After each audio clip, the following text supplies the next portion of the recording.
ಎಲ್ಲರಿಗೂ ನಮಸ್ಕಾರ. ಇಂದಿನ ವಿಡಿಯೋದಲ್ಲಿ ಪರ್ಚೇಸ್ ಹಿಸ್ಟರಿ ಮಾಹಿತಿ ತೋರಿಸುತ್ತೇವೆ. ಪ್ರಾರಂಭಿಸಲು ಪರ್ಚೇಸ್ಗೆ ನಾವಿಗೇಟ್ ಮಾಡಿ, ನಂತರ ಪರ್ಚೇಸ್ ಹಿಸ್ಟರಿ ಮೇಲೆ ಕ್ಲಿಕ್ ಮಾಡಿ. ಈ ಸ್ಕ್ರೀನ್ನಲ್ಲಿ ನೀವು ಎಲ್ಲಾ ಖರೀದಿಗಳನ್ನು ವೀಕ್ಷಿಸಬಹುದು. ನೀವು ಬಿಲ್ ನಂಬರ್, ಸಪ್ಲೈಯರ್, ಬಿಲ್ ದಿನಾಂಕ ಅಥವಾ ಯಾವುದೇ ಇತರ ಪ್ಯಾರಾಮೀಟರ್ ಮೂಲಕ ಹುಡುಕಬಹುದು. ನೀವು ಸಪ್ಲೈಯರ್ಗಳ ಮೂಲಕವೂ ವೀಕ್ಷಿಸಬಹುದು ಅಥವಾ ಬಿಲ್ಗಳ ಮೂಲಕ ವೀಕ್ಷಿಸಬಹುದು ಅಥವಾ ಪಾವತಿ ಸ್ಥಿತಿಯ ಮೂಲಕ ವೀಕ್ಷಿಸಬಹುದು. ಈಗ ನೀವು ದಿನಾಂಕ ಶ್ರೇಣಿಯನ್ನು ಆಯ್ಕೆ ಮಾಡಿ ಮತ್ತು ಅಪ್ಲೈ ಮೇಲೆ ಕ್ಲಿಕ್ ಮಾಡಿ. ಈ ದಿನಾಂಕ ಶ್ರೇಣಿಯ ಡೇಟಾ ನಂತರ ಪ್ರದರ್ಶಿಸಲಾಗುತ್ತದೆ.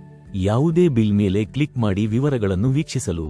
ಇಲ್ಲಿ ನೀವು ಐಟಂ ವಿವರಗಳು ಅಥವಾ ಸ್ಟಾಕ್ ವಿವರಗಳ ಬಲ್ಕ್ ಎಡಿಟ್ ಮಾಡಬಹುದು. ಕಂಟಿನ್ಯೂ ಮೇಲೆ ಕ್ಲಿಕ್ ಮಾಡುವ ಮೂಲಕ ಅಥವಾ ನೀವು ಐಟಂ ಆಯ್ಕೆ ಮಾಡಿ ಲೇಬಲ್ ಮುದ್ರಿಸಬಹುದು. ನೀವು ಖರೀದಿ ರಿಟರ್ನ್ ಮಾಡುವ ಆಯ್ಕೆಯನ್ನು ಹೊಂದಿದ್ದೀರಿ. ನೀವು ಬಿಲ್ ಅನ್ನು ಎಡಿಟ್ ಮಾಡಬಹುದು ಅಥವಾ ಹೆಚ್ಚು ಆಕ್ಷನ್ ಆಯ್ಕೆ ಮಾಡುವ ಮೂಲಕ ನೀವು ಲಾಗ್ಗಳನ್ನು ವೀಕ್ಷಿಸಬಹುದು. ಬಿಲ್ ಅನ್ನು ಯಾರು ಎಡಿಟ್ ಮಾಡಿದ್ದಾರೆ ಎಂಬುದನ್ನು ನೋಡಲು ವ್ಯೂ ಪರ್ಚೇಸ್ ಮೇಲೆ ಕ್ಲಿಕ್ ಮಾಡಿ ಮತ್ತು ನೀವು ಕ್ರಿಯೇಟ್ ಹೋಲ್ಸೇಲ್ ಅನ್ನು ಕಾಣುತ್ತೀರಿ. ಇಲ್ಲಿ ನೀವು ಹೋಲ್ಸೇಲ್ ಉಂಟು ಮಾಡಬಹುದು ಅಥವಾ ಸ್ಟಾಕ್ ಟ್ರಾನ್ಸ್ಫರ್ ಮಾಡಬಹುದು. ಈಗ ಖರೀದಿ ಇತಿಹಾಸ ಸ್ಕ್ರೀನ್ಗೆ ಹಿಂತಿರುಗಿ.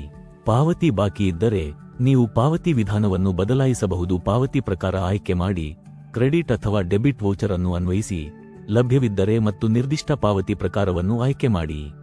ನಂತರ ಪೇಮೆಂಟ್ ಮೇಲೆ ಕ್ಲಿಕ್ ಮಾಡಿ. ಪಾವತಿಯನ್ನು ಸ್ವೀಕರಿಸಲಾಗಿದೆ ಎಂದು ನಂತರ ಗುರುತಿಸಲಾಗುತ್ತದೆ. ನೀವು ಬಿಲ್ ಅನ್ನು ಅಳಿಸಬಹುದು ಮತ್ತು ನೀವು ಡೌನ್ಲೋಡ್ ರಿಪೋರ್ಟ್ ಆಯ್ಕೆಯಿಂದ ವರದಿಯನ್ನು ಡೌನ್ಲೋಡ್ ಮಾಡುವ ಆಯ್ಕೆಯನ್ನು ಹೊಂದಿದ್ದೀರಿ. ಧನ್ಯವಾದಗಳು.